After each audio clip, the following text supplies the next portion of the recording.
tous et j'espère que vous vous portez bien, que si vous êtes en vacances, ben vous profitez bien, et que si vous travaillez, ben bon courage. Hein? Vivement que l'été s'arrête, ouais, parce qu'il fait très chaud. Aujourd'hui, donc, nous allons faire science. Alors, science, j'ai rangé, alors, du plus, on va dire, crédible au plus rigolo. Hein, voilà, vous savez que même en science, moi j'ai des soucis.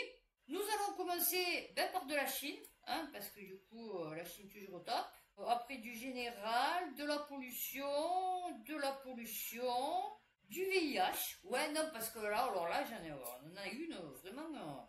Après, on va aller sur l'insecte, on va aller sur de la galaxie, on va aller sur du... Et là, on part dans le délire. Voilà, hein, on part sur Mars. Hein, c'est rigolo. Alors, on fera... Peut-être je vais faire... grouper Mars et grouper, enfin, espace et grouper sur Terre. Non, parce que c'est rigolo tout ce que j'ai trouvé. Donc voilà, on va commencer par ça. Donc on va commencer par la Chine. Média 24. La Chine parvient à un exploit dans le domaine de la téléportation qui lui ouvre une voie royale vers l'Internet de demain. C'est bien? C'est pas bien? Ils vont être téléportés via la fibre optique. Ah ouais, non, ouais. Un photon a été téléporté pour la première fois dans une mémoire quantique. Tous les fans de Star Trek et de SF en rêvent depuis des décennies. La téléportation. Ah ouais, ça. Oh, comme ça serait bien. Oh. Et chaque fois, je vais dire à mes enfants ici, là, tu vois, tu te téléportes. Ah ouais, non, mais c'est vraiment le... Bon, d'accord, ok, j'étais à faux Star Trek. On parle ici de transférer l'état quantique d'une particule vers une autre à distance sans passer par un signal classique. Le principe repose sur l'intrication quantique. Deux particules dites intriquées voient leur état intimement lié. Ah oui, j'en ai revu un de reportage sur ça, sur l'intrication quantique. Ouais, c'est tout de fou, l'onde, machin, le truc, il est là et en même temps il est là-bas. Ouais, non, c'est tout de malade. Et j'ai vu, c'est The Diary of a CEO, c'est américain, top psychologiste Donald Hoffman. Je ne sais pas qui c'est cette personne. Et ben en fait, il t'explique la réalité de pas la réalité. Et en fait, on vit pas dans une réalité. Voilà, c'est pas la réalité. Là, je suis là. En fait, je suis pas là. Donc, je vous jure que franchement, c'est quand tu écoutes ça, tu te dis ah ouais, oula, tu te dis bon, alors on fait quoi? Non, parce que du coup, tu fais quoi de ta vie, tu vois? Donc, un montage expérimental en 5 modules synchronisés, préparation de l'état du photon d'entrée, source de photons intriqués gravés sur une puce photonique, module de mesure de Bell, cœur du protocole de téléportation, mémoire quantique à ion d'herbium, stabilisation de la fréquence via une cavité Fabry-Perot, une technique de verrouillage PDH, Pound Driver All. Le tout entièrement compatible avec les fibres optiques standards, ce qui évite les pertes dues à une conversion de fréquence. Eh oui. Non, c'est bien, parce que là, en fait, ils te disent, et tu te demandes pourquoi eux, ils peuvent le faire et pas nous. Parce que du coup, tu as tout ce qu'il faut là, les composants essentiels. Celle-là, elle m'a fait rire quand même. Non, celle-là, elle m'a fait rire quand même. Le gaz, ces géants du pétrole ont menti. Non, et c'est pas vrai. Allez. Ils mentent? Non, pas du tout. Mais tu es fou, quoi. Attends, oh. Eux, ils mentent jamais. Croix de bois, croix de fer, si je mange, je vais en enfer. Des chercheurs établissent enfin le lien entre majeure pétrolière et dommages climatiques irréversibles. Parce que depuis, on l'avait pas. Non, c'était la faute de nous, c'est ça, avec nos voitures. Là, d'un coup, tu viens de comprendre qu'en fait, c'est pas nos voitures, c'est peut-être les géants du pétrole. Hein? Non, parce que quand tu vois la photo comme ça, tu te dis pas peut-être c'est eux les responsables. Hein? Non. Non, ça te vient pas, c'est pas flagrant. Tu vois, quand tu vois ça, bon, c'est une illustration, hein, c'est pas une vraie image, mais je veux dire, il y a des, tu vas à Port-de-Bouc, je sais pas où, nous, enfin, à Marseille, là. C'est comme ça, quoi, hein, je veux dire, les usines, tu vois, les trucs, limite, ils sont comme ça. Donc, tu te dis pas non, c'est eux. Non, c'est pas, non. Ça percute pas de suite. Eh ouais. Mais c'est-à-dire que là, ils ont pu le chiffrer. Tu vois, ils ont pu amener des études. Ça, c'est comme ceux qui te disent, là, pour la loi du plomb, ils te disent, ouais, mais non, il n'y a pas d'études. D'accord. Donc, ils te font des études sur tout et n'importe quoi. On est bien ok. D'accord? Sur tout et n'importe quoi. Sur le chocolat, la cigarette, le cheveu qui frise et qui se colore, hein, voilà. Ils te font sur tout. Ou alors, il y a des études américaines, mais c'est pas bon. Non, parce qu'elles ne sont pas françaises ou européennes. Vraiment, on a un problème. Vraiment, on a un problème. Donc, ça m'a fait rire. Parce que quand je lis des titres comme ça, je me dis, attends, mais c'est quoi le délire? Toi, lambda, tu le sais, mais eux, ils le savent pas. Ah bah non, mais... Oh, ils nous ont menti. Oh, mon Dieu. À l'issue de votre plein gré. Ah ouais, non, mais... Puisqu'on en est à la pollution, France Info, pollution. Ah ouais. Le gouvernement met en ligne les résultats de 2,3 millions d'analyses de l'eau. Ah, tu vois, comme quoi, quand ils veulent. En totale transparence. Ah ouais, non, mais là, ils s'en foutent. Attention, tout le monde s'en fout. Ils peuvent te le mettre librement, tu vois. Ils savent très bien que les gens, du coup, ils vont pas se lever, aller descendre dans la rue et tout, tu vois, pour ça. Déjà, pour les trucs importants, ils y vont pas. Alors, ils te disent, vacciner leurs enfants, ils y étaient pas, donc... Ah oui, qui peuvent avoir des effets délétères sur la... Non, là aussi, c'est pas sûr. Oui, non, c'est pas sûr. Je vous dis, tant que ça dépasse pas de l'éprouvette, c'est que c'est bon. Pourtant, sur la présence des FAF. Ah non, elles y sont là, les FAF. Eau souterraine. Ah non, c'est là où il y a les... D'accord, ils te donnent pas les... D'accord. Eau superficielle, eau distribuée, site industriel. Ah oui, non, d'accord. C'est juste pour te dire, on analyse là. D'accord, ok. Non, c'est merveilleux. Non, parce qu'ils pourraient te dire... Alors, peut-être il y a les chiffres, je ne sais rien, hein, du coup. Mais en tout cas, sur la carte, non, c'est pas... Moi, je croyais que c'était la carte où il y avait une alerte face, tu vois, du plus clair au plus foncé. Non, en fait, le plus clair au plus foncé, c'est eau superficielle, eau souterraine, site industriel, enfin, bon, voilà, c'est tout. Point barre. Science et vie, 100 fois supérieure aux estimations. Une étude révèle que nous inhalons une quantité astronomique de microplastiques dans notre maison. Si l'océan est malheureusement un repère... Non, il n'y a pas que l'océan. Il y a la Terre aussi. Là, je t'explique, parce que du coup, il y en a de partout. La dernière fois, je lisais un article, il disait qu'il y en avait de partout. Il y en avait dans la terre, dans l'eau, il y en a de l'eau du robinet, l'eau en bouteille, enfin, je veux dire, il y en a de partout, quoi. 68 000 particules de microplastiques inhalées chaque jour. Eh ben, V, on est toujours là, hein. Ça va avec quoi, des super résistants, en vérité. En vérité, vous captez, vous vous dites que ce soit les animaux, les plantes, nous, enfin, bon, la nature en général et tout.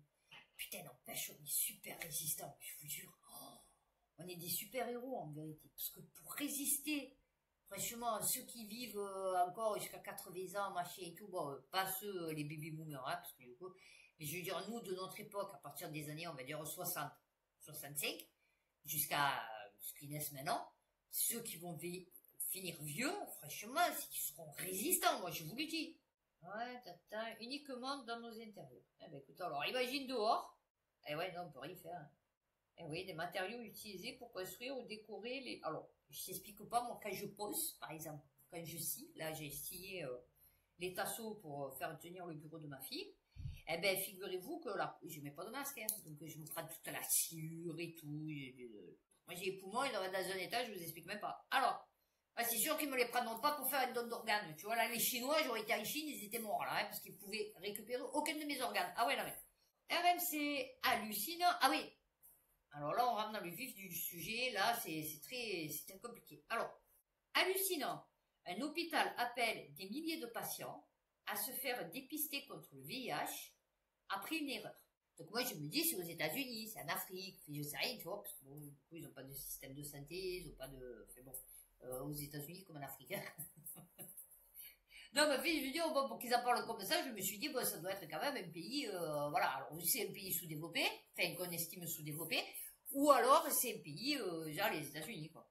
Eh ben non, c'est en France, eh ouais. Près de 4500 patients passés au cabinet dentaire de l'hôpital de Maubeuge, donc, dans le Nord.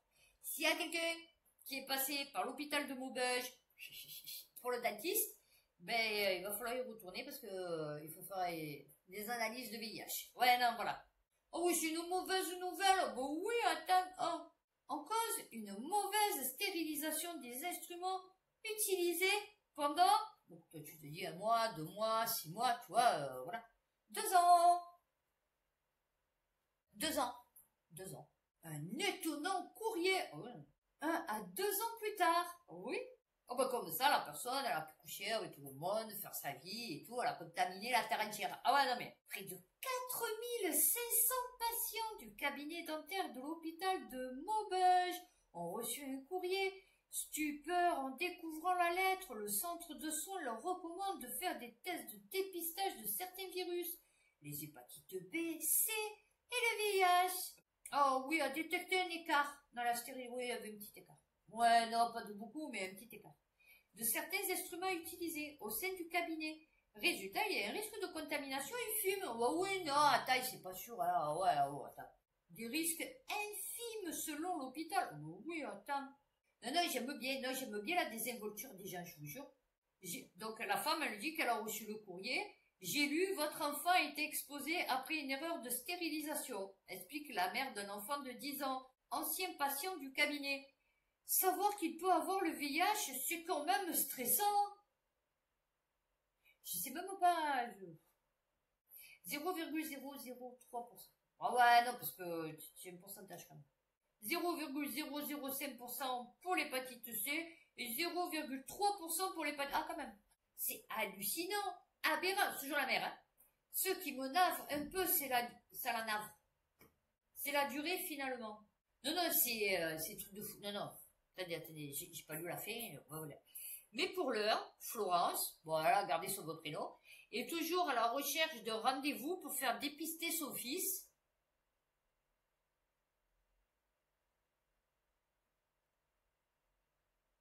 Mais pourquoi tu n'es pas un médecin généraliste? Tu vas pas à l'hôpital de Maubeuge, tu ne sais rien, je comprends pas. C'est un hôpital. Comment elle est toujours à la recherche d'un rendez-vous pour faire dépister son fils? C'est une blague ou ça se passe comment? Non, mais attendez, pas fini, non, mais parce que tu as l'effet qui se coupe. Tu as le premier effet, donc elle est toujours à la recherche de rendez-vous pour faire dépister son fils. Elle ne sait pas pourquoi, parce que bon, du coup, elle va aux urgences de suite, et elle se fait faire un dépistage. Ok, il n'y a pas de souci. Donc, pour vous dire, déjà, le niveau. Et l'hôpital de Maubeuge assure que l'ensemble des tests sera remboursé par la sécurité sociale. Ouais. Pourquoi? C'est pas remboursé par la sécurité sociale, le VIH? À 100%? Je sais pas, je pose prise en charge à 100%, sans avance de frais, pour tout, pour le VIH, mais uniquement pour les moins de 26 ans, pour les 4 autres IST. Voilà. Bon, la phrase ne veut absolument rien dire, hein, mais voilà. C'est remboursé à 100%. Non, mais je vous jure, non, vraiment, on a un problème. Vraiment, on a un problème. Vraiment, les gens, je vous jure, ils comprennent rien. Non, vraiment. Alors moi j'ai le cerveau coupé en deux, mais putain 80% de la population française elle a la moitié des cerveaux. Ah ouais non mais. Le Figaro. Ce n'est pas viable face aux procédures judiciaires. Bayer envisage d'arrêter de produire du glyphosate. Je sais pas comment ils vont faire les Français. Ah non parce que eux, putain ils en mangent tout. Devant le coût sans cesse croissant des procédures judiciaires. Oh bah oui il est tellement tout pourri ton truc. Dont il fait l'objet, Bayer pourrait renoncer à commercialiser le glyphosate, son herbicide controversé. Ouais, t'inquiète, ils ont fait des stocks. Les procédures judiciaires ont déjà coûté plus de 10 milliards de dollars. Attends, mais combien ils se font? Ah oui, il est toujours accusé d'être cancérigène, mais il n'y a toujours pas d'études ni de preuves. Ah ouais, non. Ah, ils ont déjà remis des sous de 1,2 milliard pour des futurs litiges. Non, c'est bien, ils sont prévoyants au moins. Qui s'ajoutent à 5,7 milliards d'euros provisionnés par le passé. Ah, il est endetté à hauteur de 32 milliards d'euros. Après l'acquisition de Monsanto et de son herbicide en 2018 pour 63,5 milliards de dollars. Eh ouais. Elle est pas con l'autre, hein. Il a filé le bébé, il lui a dit tiens, prends mon truc. Il est au top. Et en fait, c'est parce qu'il savait que de toute façon, il allait avoir des dizaines et des dizaines de projets. Non, mais lol, la blague. Alors là, on va partir sur de la nature et après on va commencer à aller dans des sujets un peu plus légers, on va dire, en tout cas pour moi. Libération, Australie, une nouvelle espèce de phasme géant de 40 cm découverte dans une forêt tropicale. 40 cm. Le truc, il est commasse, s'il te plaît. Ouais, ça va? Ouais, toi, ça va. Alors, qu'est-ce que tu fais sur ta pêche? Ouais, bah écoute, hein, je regarde le jour passé, hein, les étoiles, la nuit, les nuages, le soleil et tout. C'est bien, écoute, bon, bouge pas trop, ouais, parce que du coup, non, t'inquiète, je suis pas pressée. Nous sommes le matin, pas trop vite le soir. Voilà, parce que tu es le programme. Ouais, bon, eh ben écoute, on se resserre à la main. Hein, voilà, je vais aller voir un petit peu plus loin, parce que là, tu me fais un peu peur, parce que tu es un peu gros. Ah ouais, non, mais. En plus, tu le vois pas, tu vois, parce que le truc, on dirait une branche. The Giant Stick Insect Acrophilia. Ah ouais, non, mais. de longues pattes articulées, un corps longiligne marron, de grandes ailes. Oh, en plus il a des ailes, mon Dieu, quel malheur. Oh putain, des ailes noires. Une nouvelle espèce de phasme géant a récemment été... Ah mais je crois qu'ils ont tous des ailes, non? Hein? Au plateau d'Atherton, dans le Queensland, au nord-est de l'Australie. Le plus lourd jamais décrit. Ah ouais, non mais tu le pèses, il est plus lourd que mon chihuahua. Ah ouais, non, je te jure. Non, alors, mon chihuahua est quand même assez lourd. Ouais. 3 kg 5, tout comme ça. Peut-être 4, hein, parce que là grossit.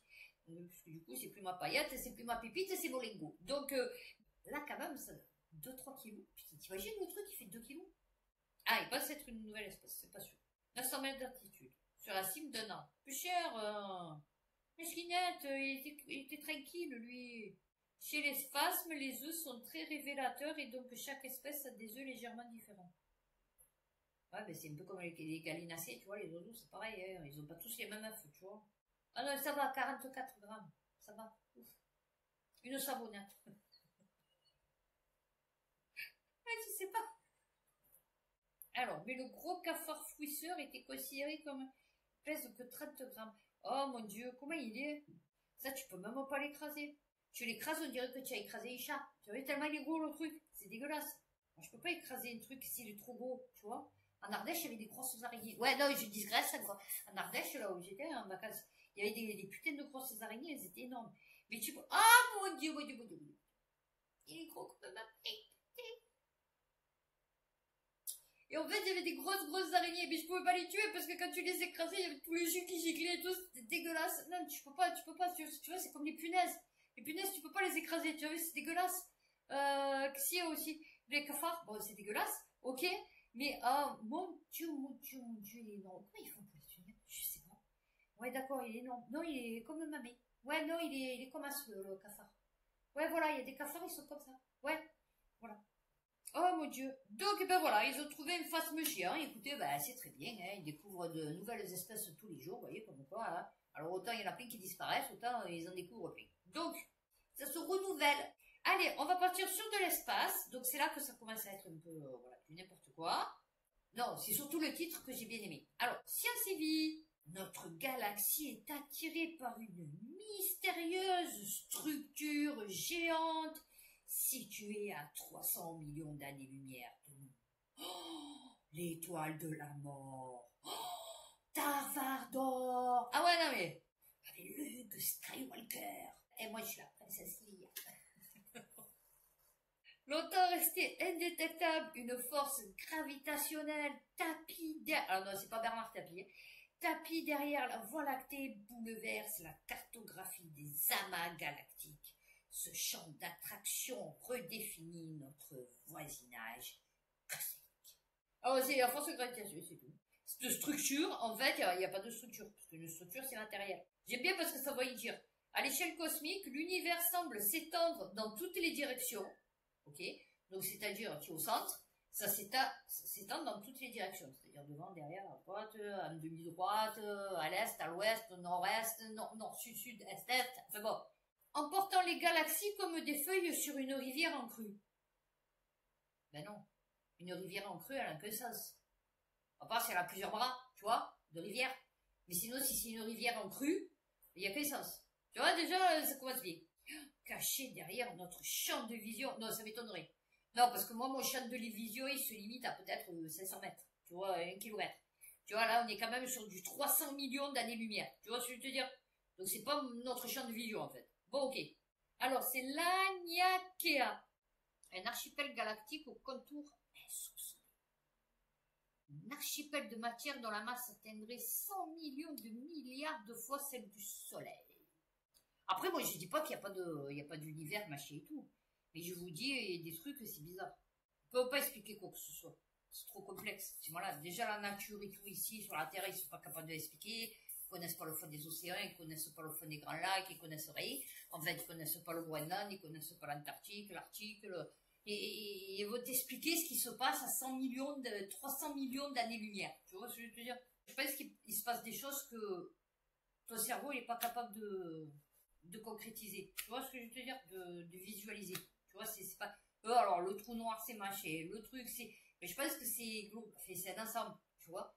En fait, c'est comme une machine, quoi, tu vois ce que je veux dire. Donc tu peux pas, c'est comme une machine, tu dis, ah putain, il y a le moteur, il y a les bielles, il y a le carbu, il y a le radiateur, il y a le... Ouais, non mais d'accord. Et l'ensemble, ça fait une voiture. Cela m'a fait rire. Personne ne l'avait vu venir, mais le Groenland a éclaté comme un ballon de baudruche à cause d'une gigantesque masse d'eau prisonnière des glaces. Une inondation surgit des profondeurs et éventré la glace du Groenland.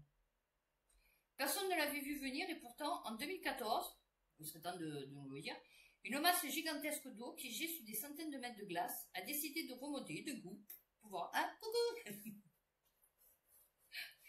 pour percer sa prison au Groenland. On lui s'échapper, je sais pas, mais bon, c'est fini, va dire la fille. Résultat, un cratère géant, des blocs de glace retournés comme des voitures après une tempête et des scientifiques.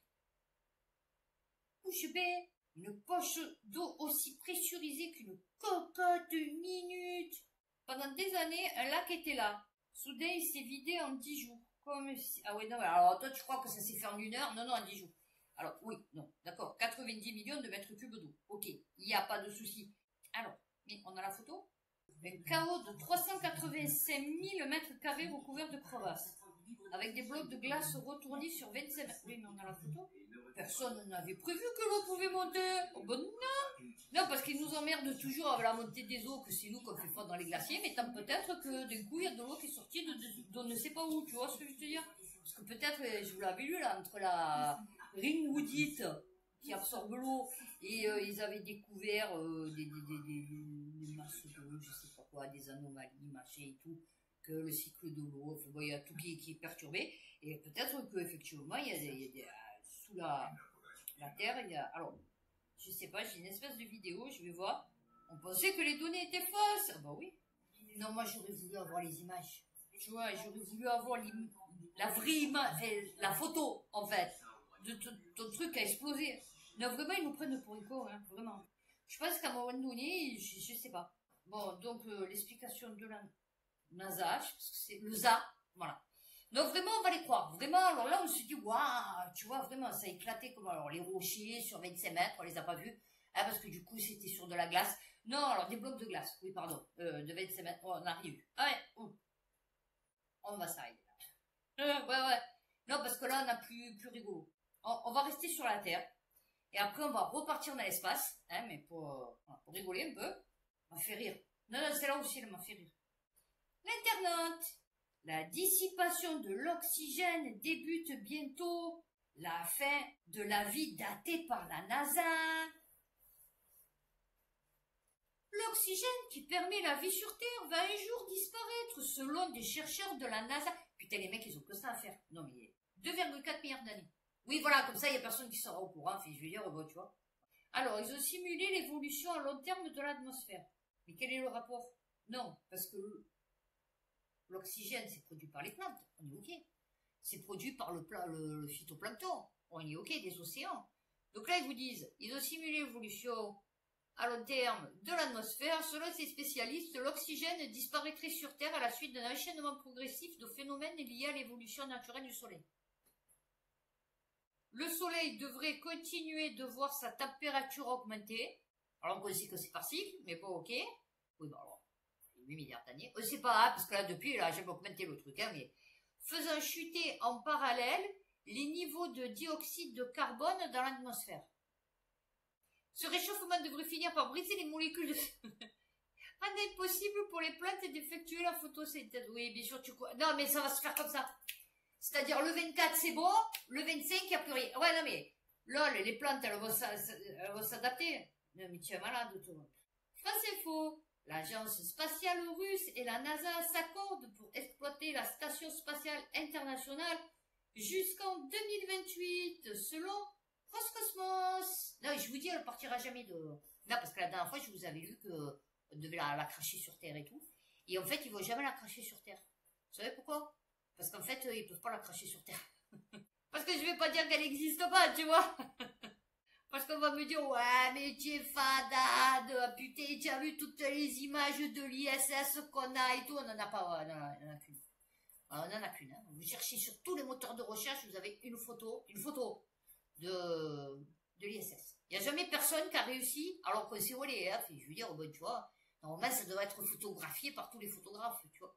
Ah bon, il n'y en a qu'une. Elle est dégueulasse. C'est une espèce d'hologramme, c'est pourri, hein. Je veux dire, bon, tu vois. Alors qu'elle est pas loin, hein. Elle est à 300 km, hein. Donc, je veux dire, bon, 300 km, tu sais, c'est pas énorme. Avec des super objectifs et tout, vu que tu es capable de prendre Mercure avec ton télescope et tout, normalement, tu es capable de prendre l'ISS, tu vois, avec ton télescope. Eh ben non, ils prennent jamais l'ISS. Non, non, elle est trop furtive. Ah ouais, non mais, ça, c'est pas une photo de l'ISS, d'accord? C'est une image de synthèse. Ok. Et jusqu'en 2030, nous travaillerons sur sa mise hors orbite. Oui, bien sûr, tu vas voir. Parce que les gens ne vont pas s'en rappeler, tu vois. Et tu vas voir que d'ici 2-3 ans, ils vont dire non, mais on continue avec l'ISS et tout. Ouais, bien sûr. Non, non, mais ça m'a fait rire, non, parce que du coup, l'ISS, ça va pas se Russie. Non, non, mais mort de rire, alors que non. Alors, déjà, Russie, États-Unis, bof. Et en plus, ouais, non, parce que tu comprends, non, on va la cracher. Oui, non, parce qu'il n'y a pas du matos, il n'y a pas des produits dangereux dedans et tout. Non, non, on peut la cracher sur Terre, tu vois, le truc. Et là, non, là, on la crache plus. Voilà. Et là, ça m'a fait rire, donc on va terminer par celui-là. Non, parce que celui-là, il m'a fait rire. Parce que la dernière fois, je vous avais lu le titre d'un article qui disait, un chercheur, un spécialiste, je sais pas ce que c'était, qui disait que jamais de la vie, ils pourront faire revenir des hommes sur Mars et tout, avant la fin du 21e siècle, c'est mort. Tu n'es même pas capable de retourner sur la Lune. Tu vas pas aller sur Mars, tu vois ce que je veux te dire. Donc les vols habités vers Mars et tout, c'est mort. Alors déjà sur la Lune, c'est mort, mais alors sur Mars. Et donc là, celle-là m'a fait rire parce que journaleconomique.com, ils vont larguer 6 hélicoptères martiens en plein vol. La NASA prépare une manœuvre Skyfall inédite pour déployer sa flotte robotique sur la planète rouge. L'initiative Skyfall, dévoilée par la NASA et Aerovironment, promet de révolutionner l'exploration martienne avec le déploiement inédit. Vous savez qu'ils touchent une pognon de dingue pour faire des conneries pareilles. De 6 hélicoptères autonomes en 2028, ouvrant la voie... 2028, dans 3 ans. Ouvrant la voie à des... Alors déjà, non, parce que... Non, attendez, j'en ai un. Oh putain, non. Alors, attendez, je vous lis celui-là. Donc, ils comptent déployer d'ici 2028 des hélicoptères autonomes. Et j'ai celui-là. Oui, non, parce que c'est les 2 derniers rigolos. Donc, ils sont prêts. 2028, ils envoient les hélicoptères autonomes, déployer la force Skyfall, tu vois, sur Mars et tout. Et là, j'ai Science Post. Le dernier message déchirant du rover Opportunity de la NASA, envoyé depuis l'intérieur d'une tempête planétaire. Ah non, c'est une tempête martienne. Lol, la blague. Alors, en juin 2018, alors qu'une tempête de poussière d'une violence inouïe engloutissait la planète Mars, un petit robot sous les terres, c'est Wall-E. Ah oui, non mais c'est Wall-E, son ultime transmission. Alors s'ils disent ultime, c'est qu'il n'y a plus rien après. Hein. Cette image sombre et fragmentée marquait la fin d'une des plus extraordinaires aventures de l'exploration spatiale moderne. Mesquinette, voilà. Putain, 15 ans pour parcourir 45 km. Et devenant le premier rover à terminer un marathon. Lui a permis de dépasser de 55 fois sa durée de vie prévue. Ouais, non, mais je vous dis, c'est tout éternel. D'accord, il a notamment fourni les premières preuves tangibles que Mars aurait pu. Ah non, si c'est des preuves tangibles, c'est que Mars a eu, dans un passé lointain, abrité une vie microbienne. Donc, il a ramené les preuves tangibles, c'est tangible, matériel, d'accord? Je sais pas comment, puisque du coup, il est sur Mars, ok? Un dernier message poétique, mais déformé. Les médias ont popularisé l'idée que le dernier message d'opportunité était ma batterie est faible et commence à fermer. Ah ben, si vous pouvez parler? Non, c'est-à-dire que tu as un robot, soi-disant sur Mars, ok? Qui a mis 15 ans pour faire 45 km, qui a trouvé une preuve tangible comme quoi il aurait pu, un jour, dans un passé lointain hypothétique de la vie sur Mars, ok? Et donc, ils ont imaginé ce qu'il aurait pu dire. Voilà où on en est. Et ouais, les rovers martiens ne communiquent pas par des phrases. Mais c'est pas rigolo, mais par des données numériques et des images. Oui, d'ailleurs, on se demande comment elles sont transmises dans le vide. Tu vois, voilà. Une interprétation créative du journaliste scientifique Jacob Margolis, qui résumait les explications des ingénieurs de la NASA. Ah d'accord. Alors, oui, voilà, c'est ça. Donc la photo que je vous ai mise, voilà, une image captée par la caméra panoramique du rover montrant un paysage martien plongé dans une obscurité apocalyptique. Je suis désolée, mon chéri, mais la photo là que tu nous as mise, c'est une photo noir et blanc. Puisqu'il y a une ombre, donc c'est qu'il y a du soleil, parce qu'il y a de la lumière. Tu vois, donc elle peut pas être dans l'obscurité apocalyptique. Tu vois ce que je veux te dire? Non, non, mais je vous dis tout le truc, ça va pas. Il n'y a pas un truc où ça va. Non, je voulais finir par ça. Non, parce que celui-là, il me fait rire. Alors, attendez. Est-ce que ça serait ça? Non, non, c'est pas possible. Non, alors, c'est celle-là l'image. Ça, c'est l'image du rover plongé dans l'obscurité apocalyptique de Mars. Donc, je crois qu'il n'y a plus rien à dire. Je crois que là, j'ai tout dit. Là, s'il y a quelqu'un encore qui croit qu'il y a quelque chose sur Mars, de chez nous, c'est que vraiment, il a des soucis. Vraiment. Vraiment, c'est que vraiment, il y a un problème. Donc, il te montre une photo, elle est noire. Et je veux dire, c'est quoi le délire? Le pire, c'est pas ça. Le pire, c'est que j'étais à fond sur ça avant. Donc, j'ai fini Cyrus. Prochaine vidéo, du coup, France, qui s'enchaînera avec Europe. Ouais, c'est tout. Donc, d'ici ma prochaine vidéo, prenez soin de vous, faites attention à vous, et puis à bientôt pour une prochaine vidéo.